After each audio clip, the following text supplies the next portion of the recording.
আবার মানে প্রচন্ড পরিমাণে রাগী, এই প্রায় প্রায় ওই ঘর থেকে বের হয়ে যেত, আবার ডেকে আনতো, কখনো আবার এই ঘুমের ওষুধ খাইতো।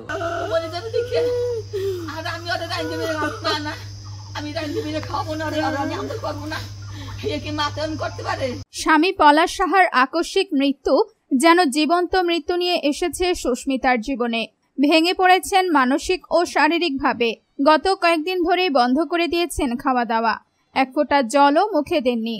চোখের জলে নিঃশেষ হয়ে যাওয়া শরীর যেন অবশেষে ভর্তি হতে হয়েছে হাসপাতালে। চোখ বন্ধ করে অঘরে ঘুমিয়ে থাকেন সারাদিন, কিন্তু ঘুম ভাঙলেই যেন এক অস্থির খোঁজ, পলাশ কোথায়, ও ফিরে এলো না কেন। নার্সদের বুক চিরে যায় তার এই প্রশ্নে। সুস্মিতা আজ আর আগের মতো কথা বলেন না, যেন মুখে তালা পড়ে গেছে। কেবল মাঝে মাঝে ফিস ফিস করে বলেন, আমার পলাশ আমাকে ফেলে যেতে পারে না, নিশ্চয়ই কোথাও আছে ও।